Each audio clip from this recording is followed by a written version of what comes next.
Hello, everybody. Welcome to Club Deck Corner here on Club at 22, the Rangers podcast. This week in the life of Rangers, ignorance is bliss. I am Scott Carney. I have the flu of man, so if my tones are even more dulcet than usual, I do apologise. But I'm sleep deprived. I've got the man flu. Rangers are Rangers. It's what a time to be alive. It really is. Joining me tonight, Ali Pearson. Ali, how are you, mate? I'm actually not feeling overly great either, but mine was self-inflicted. I drank far too much red wine Saturday night when I was out with the missus. So Saturday night? Sunday night? Sunday night. Yeah. Sorry, because getting the days mixed I was up. like, God, I know you're old, mate, but like, Yeah, I know. still having a hangover from Saturday's a bit extreme, Yeah, isn't I it? know that would be. I keep forgetting it's Tuesday today, not Monday, because I was off on Monday. But yes, mine was self-inflicted, so there's no sympathy my way. No, I don't know about that. I think it's kind of worked its way around like the childminder through my wee man. The grand's now got it. I think my mum's got it now. I've ended up with it, and I'm like, brilliant. So yeah, I'm just feeling a bit under the weather. But I'm back at work and stuff like that as well. So. But yes, I'm not here to talk about how we feel, mate. But how was your trip to Edinburgh? Was it good? Did you enjoy yourself? I know you didn't go to the Hearts game. That's not why you were there. But I was. So Edinburgh was good. Rangers were playing Hearts at the exact time that I was in Edinburgh. You're quite into your red wine nowadays, man. This is new for you. I did. Well, I know this isn't a travel show we're talking about here. Haymarks would be good if he was in that. But when I went to Portugal, Hi, Cooper. I know there's Cooper as well. When I went to Portugal last summer, I drank some red wine out there, and I got a taste for it. And Haymarks said, when you join the 40 Club, which I am joining very soon, that is what happens apparently. So yes, it's good at the time drinking red wine, but God, it gives you a bad headache the next day. And I seen somebody put tonic wine in there. It wasn't tonic wine I was drinking, but it was yes, it's good at the time. I'm too old for it now. I know the feeling. I don't like wine at all. It's not my thing. I've never been even tonic in that when we were younger. We used to drink the odd bottle in that, but it was never really my thing. I never really got into it at all. It was never really my thing. So yeah, but I have heard that red wine gives you. I always remember my dad. He went to a hospitality day. I think it was at Ibrox. If it wasn't Ibrox, it was somewhere like lower than the leagues, like Motherwell or something. I can't remember. And I was really young at the time, and it's the first time I seen my dad be sick ever. And it was just red that was coming out of him. And to the point where I thought, is he okay? Is he actually okay? But he drank so much red wine that day that he was not feeling too chipper. So that's the only time I can remember seeing my dad sick. Anyway, hello chat, hello everybody. Yes, we are live tonight. Club Deck Corner is now live moving forward. And I know the times are moving about just now, but it's just the way things are with podcast and availability, me having childcare, well, having two little humans to look after and stuff. We just need to move things about, that's all. And moving forward, Club Live is probably, again, clarity and professionalism with our planning, probably going to need to move to 8 p.m. on a Friday away from 6:30. I know that's a bit of a change completely considering what we've done previously. We've always going to have done 6:30, but it's probably going to need to move to 8 o'clock now. I know it clashes with our pods and stuff, but we don't want to stop doing our live show on a Friday, so it looks like it will probably move to 8 p.m. So that's just a heads up for everybody, so you know that it will probably be moving. But yes, mate, let's get into Rangers stuff. That's 4 minutes we've wasted without having to talk about Rangers, and now we need to. What the reason that we are here. We've not spoke on the podcast, mate, since obviously we spoke privately. We've not spoke since the fiasco, the Queen's Park fiasco, and we're not going to touch on the game. Obviously, we'll kind of touch on the week that followed it, because I don't think we really covered it in great detail. Rangers chose a stance of, my opinion, ignorance is bliss. That's why this podcast has got that title, because that's what I believe that, I think it applies to the manager, but also I think I believe that it applies to the Rangers board, the CEO, the chairman, etc., because they chose a week of radio silence. They chose a week of no social media posts, no anything. And the first thing that we heard from them was even was on the Friday when Philip Clement had his press conference. we'll go into different avenues, Mace. What's your take on that? What's your take on Rangers choosing to do that? Is there a ducking the head in the sand, let's hope this goes away, or if we see anything, we're going to make it worse? What do you think the approach was from Rangers for choosing to do the week of kind of radio silence? Yeah, wish I could have done bloody radio silence after that game. I had to No. God, that's probably one of the worst post matches I've had to do, Karen. That was that's why I kept it short and sweet, because I knew you boys would get more in depth on it on the Tuesday. But that was a hard one to do. That knowing that the other side of the city were waiting on that video dropping. So to be fair, there was a few of them that put some comments in that were actually quite nice, to be honest. But I'm not surprised with Rangers radio silence. I just think they thought it was going to go away. But the problem with it is, and they've done this previously, Rangers, after bad results, or they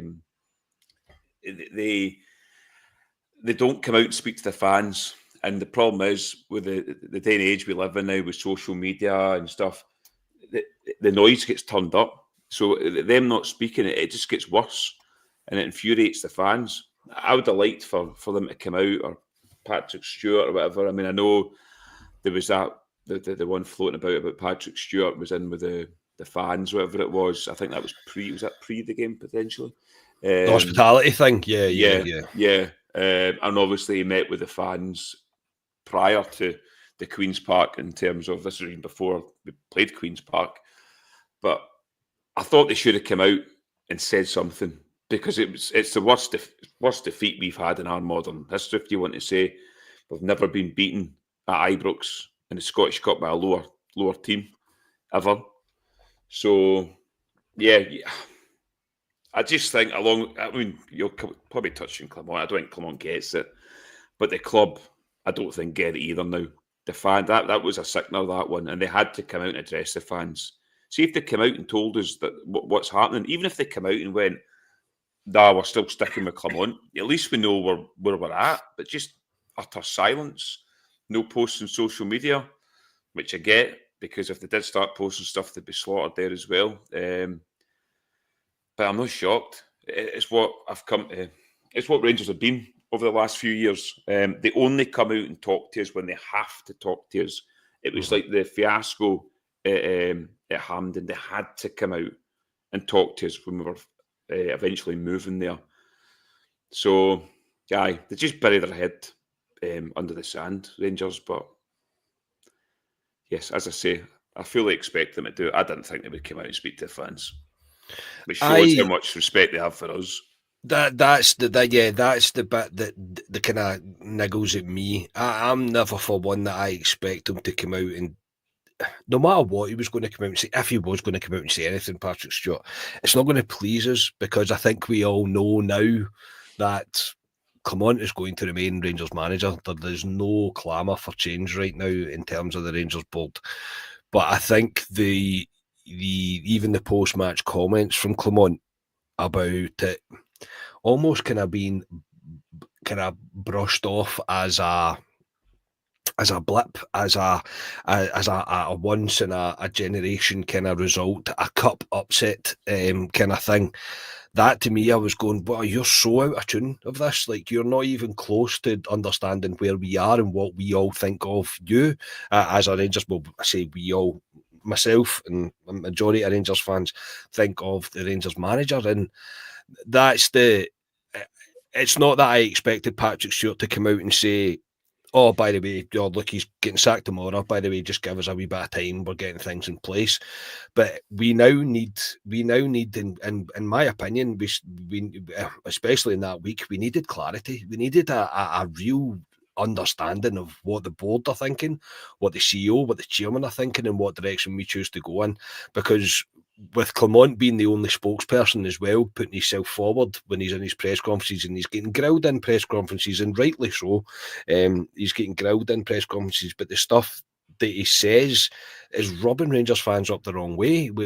Nobody's like nobody is listening to Philip Clement and after it and going, he is the guy for us. He is the guy to take us forward. And if there is the people left, and if there was those people left even before even after the result, but the following week of just being complete silence, I think has turned most fans off, where they've went, I'm not going to do this anymore. I'm not going to put myself through this anymore and constantly be glass half full with stuff and back the manager because I'll back the team.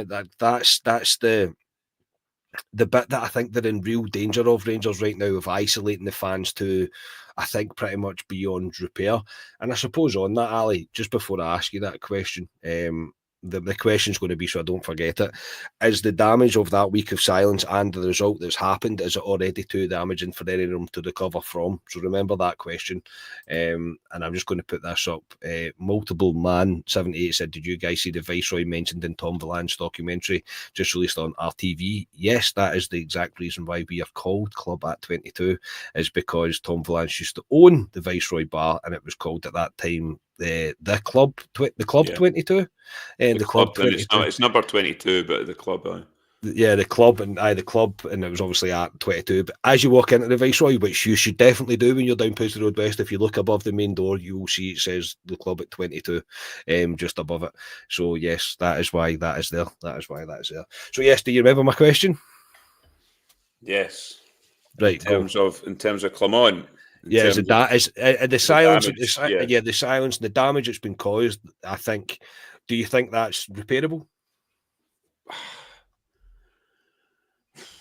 I mean, if you're looking at it in terms of the board and Rangers, well, they can repair that in terms of getting rid of the manager and moving forward. But I can't see them doing that. Clement, for me, is that game on a way back that Sunday, or a week past Sunday, that was the final nail for most Rangers fans. I said months ago he should have went after that Kilmarnock game in Chaos away from home. I didn't see it then, and we've kicked the can down the road. We've had purple patches, but yeah, the kind of silence from the club, they're not doing themselves any favours here. Season ticket renewals are coming out in probably 6 weeks' time. They will get it. People will. They know they'll get it. But it'll be interesting, the uptake on it initially. And then also you've got games to the end of the season. You've got European competitions. Are folk going to... This Saturday will be a telltale for me in terms of who's going. Yeah. It's a Saturday, 3 o'clock. And obviously we'll be there, but a Saturday, 3 o'clock, we'll be there mainly because we can meet up with each other and have a bevy. It just so happens the Rangers games there in the background. We've said we're going to be wearing my Wayne's Heat debate. Yeah, so but it'll be interesting seeing what fans turn up, because I know a lot of fans now that have turned off, and not just after that Queen's Park result, but before that anyway. They've turned off. The season's gone now, so I'm intrigued about them. But no, the silence hasn't helped at all. It's not helped, and it's a thing that's the Rangers board in particular I've done for years. As I said earlier on, they only come out when they have to come out, and I thought after that result on Sunday, that ticked the box for them. I was about to say though, I think that's a have to situation, surely. Yeah, and they didn't. So yeah, I'd love to know why, but we all know that Clement will be there to the end of the season at least.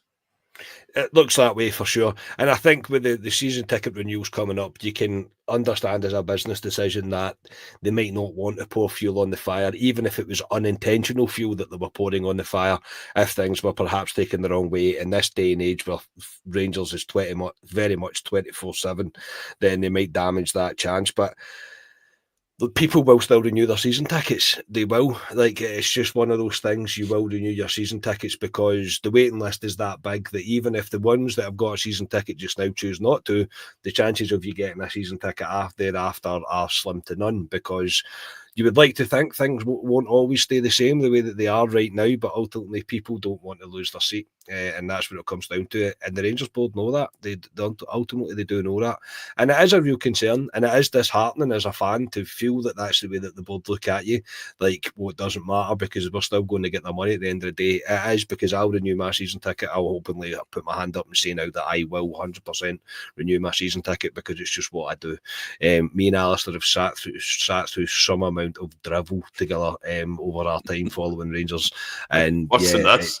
Yeah, probably worse than this. Yeah, no, I don't know how much worse than a Queen's Park. The perfect example I always use is I remember we played Stirling Albion, I think, on a Tuesday night, and it was 1 each. Rangers drew 1 each, and there must have been about, I don't know, about 18,000, 20,000 in Ibrox, and I was sitting going, what am I doing? And it was hooring it down with rain, and I was going, what am I doing? But it's just what I do.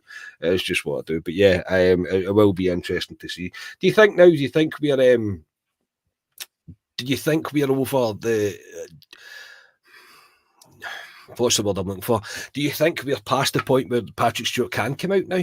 Because I think if he comes out now, I don't think he can. I think it's gone too far now that if he comes out and says anything now, it's going to be ripped apart. It's going to be absolutely torn to shreds. Or do you still expect him to come out and say, look, everybody, Clement is going to be Rangers? And I don't think it would please anybody what he would have to say, because I think we all know deep down now that Phil Clement isn't going anywhere. So, but do you think it's too late? Do you think it's too late for him to say in? Has he got a real leg to stand on if he was to come out, say, tomorrow with a statement to say, by the way, this is the direction Rangers are going in? I can't see it.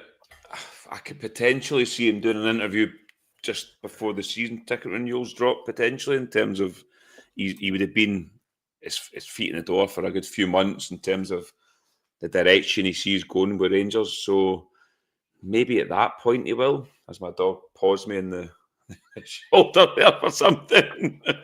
I keep, Skipper, you leave me alone.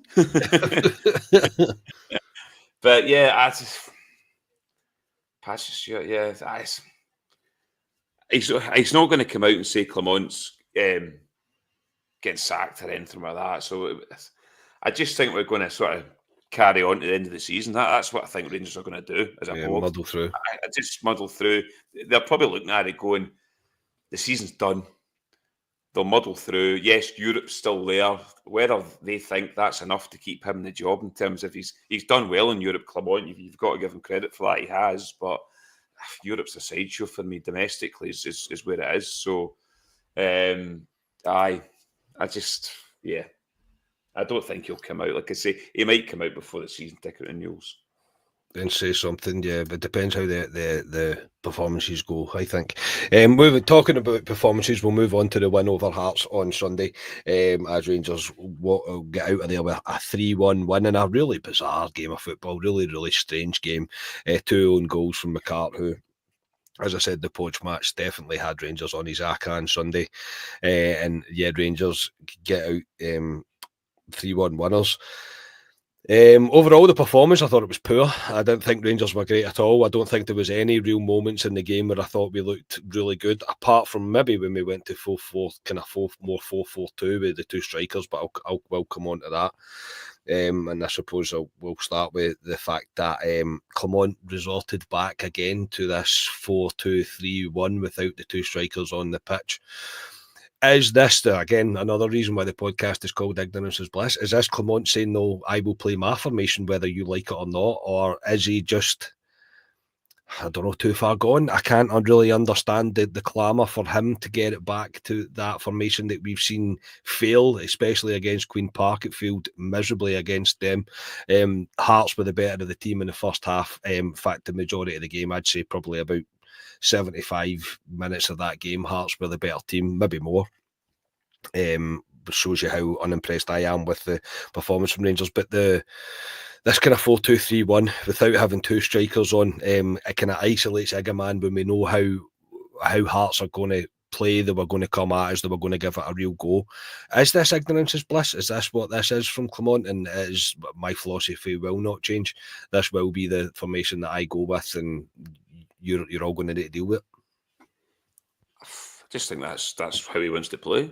That's what he wants to play. That's his system he wants to play. It's like what was Mark Warburton's famous quote: "If Plan A doesn't work, we'll do Plan A better," or something along those lines. Yeah, Plan B is to do Plan A better. Yeah, something like that. And it's a similar scenario with Clement. It's weird because he stumbled across a formation that we thought worked when he played what was Danilo initially with Igaman, and we looked at a different team, and then he did it with Dessers and Igaman, and he thought, right, well, let's go with that. And I thought it made Dessers, I thought it freed Dessers up, and you saw the joy we got with Dessers and Igaman. But he's just resorted back. I mean, you obviously come on to maybe certain players that he picked for the starting lineup, which I don't agree with, but I just think that's where he is, Carney. Is he ignorant? I don't know. I just think that's his philosophy. That's how he wants to play. But I just want he has the players to play that, to play how he wants to play. I don't think he has the players to play it, because for me, you need a couple of quick wingers, and we don't have that. And Igaman's getting, I agree, he's getting more isolated now. So, yeah, it's not for me. In patches, we look decent when it clicks, but I mean, it hardly clicks. Hearts were, I'll be honest, I saw bits of the game when I was away on Sunday. I managed to see probably the last 20 minutes of the first half and 30 minutes of the second half, and Hearts were the better team. Jack Butland, who's not been great this season, kept us in the game with some big saves. That's what he's there for. And we get a bit of joy from, obviously, 2 own goals from the boy Jamie McCart. Nearly scored a third own goal as well. That's unbelievable. But yeah, a bizarre game in terms of Hearts probably deserved something out of it. But at the end of the day, you take it. It just so happens where we are at this point, you were looking for a reaction. You were looking for them to come out the traps and show something. And it's a first half where they just struggle to get going, sloppy on the ball. Diamandi is an example of just sloppiness. Yeah, it's a weird one, because if we were challenging for a title, we'd be going, fantastic result, 3-1 at Tynecastle. But where we are at this point, you just don't. I keep saying it, building blocks. I still don't see it. I just think we'll probably go on a wee run and we'll hit a bump again, and that's what it'll go to end the season.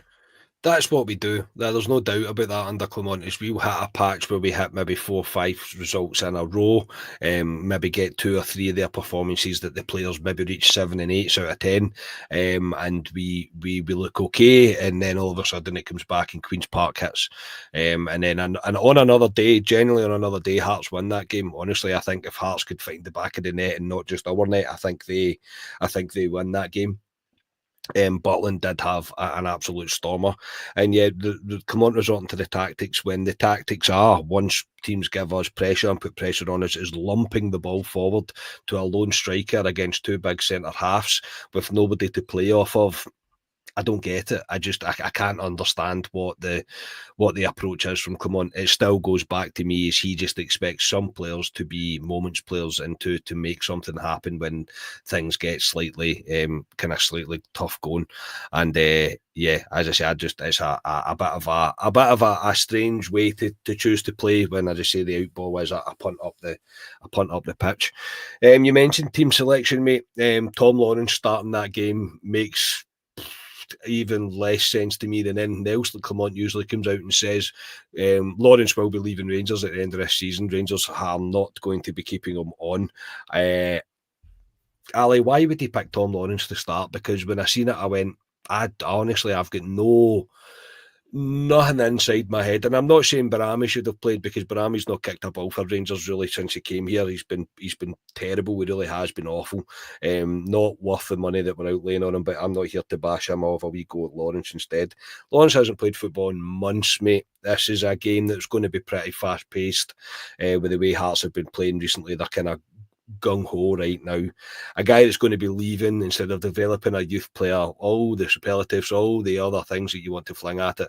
Starting Tom Lawrence for me just makes it's like Clement likes to hand you more things to question what he's doing.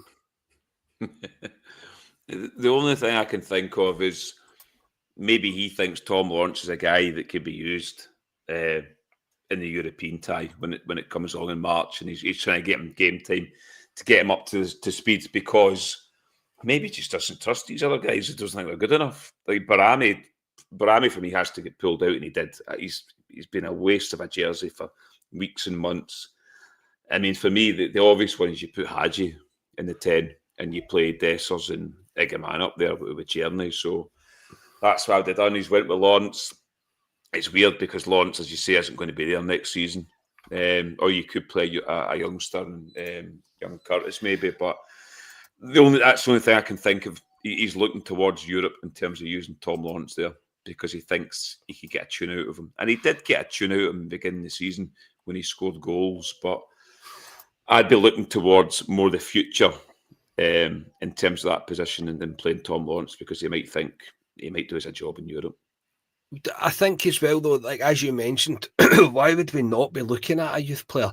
Like if you're wanting to take which is a risk maybe over the top because he's a pro football player and he has been for years, Lawrence, I get that, but why not play Curtis off of Igaman? Why not give him support? Why not move Hadji into the 10 and play Curtis out in the left or Igaman out in the left or rejig it a little bit just so you can get the most out of the players that you have available? Just the introduction for Lawrence for me in that game, I was like, I really don't get it. Honestly, I'm struggling to understand it. He didn't perform for me. I thought he was anonymous pretty much the entire time he was on the pitch. I really didn't think he offered anything. I know he was involved in the cheering the goal, but even the pass that he hit to Igaman was like a shot that he hit it that hard at him. And look, it's just another decision by Clement where I'm like, I just don't understand. He's not doing any favours to win anything back from me anyway. The whole team as a whole, though, Diomande I thought underperformed, and then the points actually looked okay. After watching the game back, at points I was like, maybe I was a wee bit overcritical. At points it looked okay, but that's when we started to play through the middle, and we moved to the kind of 4-4-2 that looked. I know Hearts were going for it at that point, but all of a sudden we looked dangerous when we were going forward, and I'm like, why are we not? Why is he not seeing what we are seeing? But ultimately it was Butland really who shone on the day. Jack Butland spoke to the press, mate. It was released yesterday. The kind of interview that he had. Have you managed to catch it? No, not yet. I've not seen any of this match. It was just the way Butland came across. Actually, I thought was quite good. He's very well media trained. He is. You can tell that he's media trained. But he spoke about the need for some harsh words, the need for some strong words between players, etc. And he himself admitted that the performance on Sunday was not good enough. A lot of people have said that they would play Kelly over Butland. See, on Sunday, Butland just showed for me why he is just a better keeper than Kelly is. And I think Butland has to remain as the number one goalkeeper going forward. Yeah, I mean, I said Butland's not been great this season. He hasn't been great this season, along with a lot of other players, though, not just him. I think he's been poor from a high standard. He brought into Rangers when he first came here, but I did say to him, I did say a couple of weeks ago, I would continue to play him through this because I think he'll get out of this. And he proved against Hearts what he's all about. That's what he's about. See, shot stop and stuff. That's Jack Butland for you. Balls into our box, I'm still not overly convinced. But I think that's more the back line in front of him. But he proved on Sunday why he is the Rangers number one, because he got his 3 points ultimately. I know we won, we scored 3 goals, 2 of them was from a Hearts player, but Jack Butland got us the points on Sunday, and that's what he's paid for, and that's what Rangers goalkeepers throughout the years, Stephen Claus, Andy Gordon, Alan McGregor, have done for years, and he's just winning a list of good goalkeepers we've had. Yeah, I think Cooper's getting even bolder listening to us talk about Rangers tonight, mate. But I know the other player that I want to mention that definitely gets a positive for me, and that is continuing to really get positives is Nsiala. I like his composure, mate. I like the way that he treats the game. I don't think he ever looks really stressed. I don't think he ever looks like he's under real serious pressure, and he's one that continues to perform. Maybe we need to give Clement credit on this one. Maybe the waiting in order to introduce him into the first team, even though it was a forced hand at the time, it 100% is a forced hand with the injury of Suter, Balogun, etc. He had to be brought in to play. But Nsiala he's continuing to impress, and for me, he's one that Rangers should look to the future under. And if he continues on the path that he's on, then he'll be starting. I know he's starting just now, but I do think that's more down to form that he's in and the injury proneness of Balogun, etc. And obviously Suter still getting himself to full match fitness coming back from his injury. But Nsiala could be one really for the future, mate, that we could look at as potentially being an asset. Don't want to put too much emphasis on it right now because I know what can happen when the Rangers fans jump on it. But everywhere you look, he's getting praise, mate, and rightly so. He looks like a right composed, kind of developing centre half. Yeah, he is very composed on a ball. His passing's very good. The way he comes out the back with a ball. He's got the makings of a good centre half, and I would continue with him. I think he's deserved to be a first pick over even guys like Proper, who we brought in. I'd prefer Nsiala there to him at the moment. John Souttar's a stick on to play for Rangers. It's John Souttar and well, I think Clement really likes him. And I also think when Souttar's not there, I think you can note, especially, I know we're not great at defending set pieces. Obviously, the corner that they scored from was a decent corner, to be fair. Like, I'm not going to be too overly critical, but it is very irritating when Hearts concede from a corner because Rangers love to concede from set pieces. But I think you notice it when Souttar's not there. I think he's the guy that you want to go and clear a header, and it usually is him 9 out of 10. But I do think that Souttar likes him. Clement likes Souttar. Yeah, he's you could tell when Souttar wasn't there, and I'd still be looking for a centre half next season, maybe two, to be honest. But Nsiala, he's kind of found himself in there out of nowhere because he's a guy we brought in the summer, one of the first guys we brought in. Obviously, AC Milan, you think straight away, if he's come for AC Milan, he must have something about him. And then you excited, you've done it. It's better than signing for a team you've never heard of. You're like, brilliant. A team I've heard of. Yeah. So, and then obviously he goes into the B team. He's kind of in and out the B team, and you're wondering, is he actually going to come good? This guy. So, it's I think he's been very good since he's been in the Rangers team. Raw at times, but I think he'll get there. You know what Scottish football like? It's rough and ready up here. So, I would give him until the end of the season to really bed in. Because especially when you're playing Ibrox against, no disrespect, we've got St Mirren at the weekend, not St Mirren. Is it St Mirren? That's St Mirren. You're right, mate. Jeez, man, you want to go for a cry with Cooper? Does he help when you've got a dog crying in the background because his mum's buggered off to his pal's house for dinner? It doesn't want to be left with me. But with St Mirren coming in, I think it's at Motherwell the week after we've got coming to Ibrox as well. So they're games that Nsiala, especially Ibrox, should be playing. So I'd continue to play the boy, and he's an example of guys that, well, we talk about it, the player trading model, bringing guys in, guys unheard guys, if you want to say, develop them. Hopefully play for Rangers for a couple of years, do well, win trophies, and you punt them for money. So he's on that road at the moment. I'm not going to get too carried away with him because we've done that before with youngsters, but so far so good. He's getting better and better for me, and it's more his composure on a ball at that young age. For a guy that's not really played first team football, he looks like he's played for Rangers for years because he's very good in the ball. So I would continue Nsiala beside Souttar. And he has the physicality to match the league. I think. Yeah. I think he's shown that he's not scared to get in about it. Obviously everybody already thinks he's a cheat, or the officials are cheating because he should have had a penalty. It's never a penalty. It just isn't a penalty. But you like to see everybody have a meltdown, even though it's amazing though into the situation that Rangers are in, and people still have an absolute hairy canary over something that's not even a penalty. People just cannot let it go at all. It's brilliant. We've said it for years, mate. We're the only show in town. Even when we're this bad, we're still the only show in town. So there you go. Always just about the Rangers. But Nsiala for me, you continue to play him, mate. I'll just continue to play him, develop him as quickly as we possibly can, and hopefully he is an asset and he'll fall into that.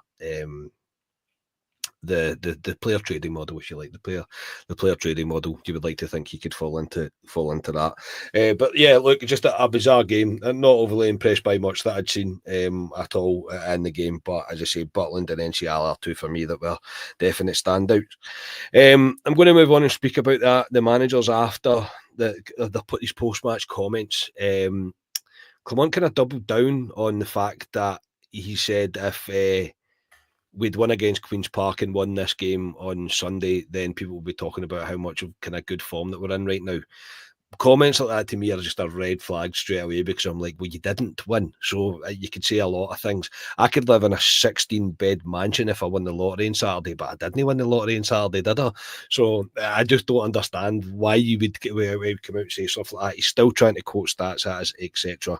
I think he was relieved more than anybody. I think they would have been...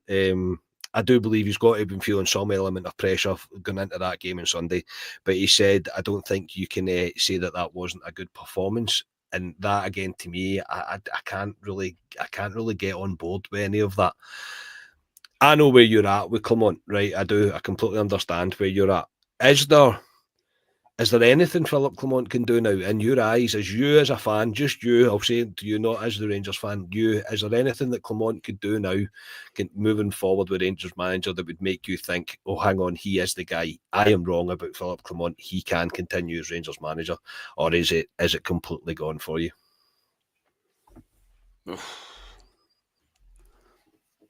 I don't think so, if I'm being honest. Domestically, to be out everything by February, that shouldn't happen. And the way we've gone out as well. Yeah. And I just don't see anything. I always refer it back to like when Gerrard came in, because it's a similar-ish in terms of Gerrard had to rebuild a team and Clement's come in. I feel sorry for him at points. And if you look at this season in terms of beginning the season, didn't play at Ibrox, had to go to Hampden. There was nobody behind him talking to the press. He was the kind of the figure that was always put in front of the press to answer all these questions. He's had to shave the wage bill right down. He's had to deal in terms of bringing young, unheard of players. I know obviously Barami's a big signing for us, but he's had to deal in different markets. So I felt from that point of view, but to be out of everything by February, and I'm not seeing anything with Rangers. I still don't see what we are. And you listen to all these podcasts and Sky Sports, and you listen to guys that play football and that, and they're the same. They're looking at Rangers going, I don't know what they are. I don't know what he's trying to do with them. I could maybe accept it to a point if we were out all competitions, not the Queen's Park result, but out of all competitions, if I could see a style of play and something to build on for next season. I always said, the beginning of this season, before we kicked a ball, I said we might have to have a bit of pain this season in terms of going forward. I didn't think it'd be as much pain as this in terms of how it's went. But I did think we might go this season not winning anything. But if I could see something, a style of play, I could see something we're building to, I could get behind it. But I can't. I really can't. I mean, he would have to. I mean, this is cuckoo stuff. He would need to win the Europa League, which is absolutely mental sitting here saying that, because... AG said the same thing there. He said he would literally, you'd have to literally win Europa. But again, is that enough? Genuinely, is it not too far gone for so many now? The fact that we're in this situation, we are not seeing anything in signs of progress domestically. Gio Van Bronckhorst got us to the final of Europa League, right? And he did, and we had some of the best nights I've had probably in my entire life at Ibrox during that journey to the final.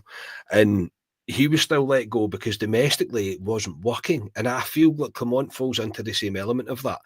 I'm at the point where I don't think it can be turned around for where Clement is. I think it's gone too far for far too many. Me, yes, definitely it's gone too far. Because as you say, everything you just said there, mate, I completely agree with. There is no style of play. There's no progression. We ultimately can't beat a low block by a hard-working Queen's Park team. No disrespect to Queen's Park before anybody says anything to me. But if we can't do that with the budget that Clement likes to come out and say about budgets and etc., and we can't do that, show me where there's progress. And I've spoken about this being a transitional year. Transitioning to what? What are we transitioning to?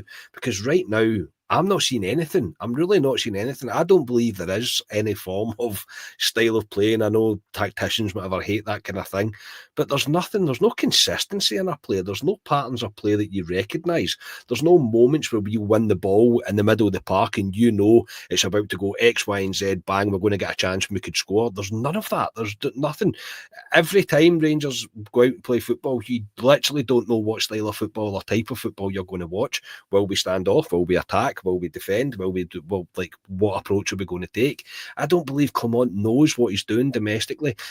I think he'll probably think we'll do all right in Europe. I think that the chances are that we will, because this team will show up, the players will show up.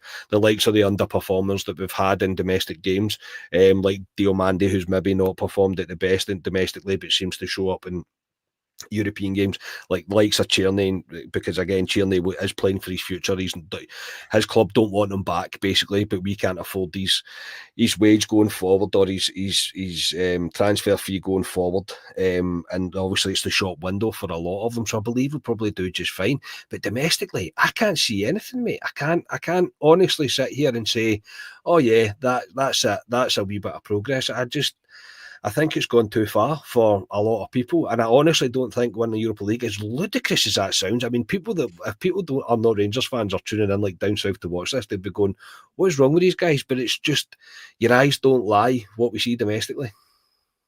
Yeah, no, and then they're not going to win the Europa League, Rangers. I mean, No, they've no, got we're not. no chance. I mean, no chance. I mean, they've got a reasonable chance of getting into the last 8 potentially, whoever they face, which we'll find out. But it's domestically, it's a bit of a chore going to Ibrox this season, going to watch Rangers domestically, because you don't know what you're going to see.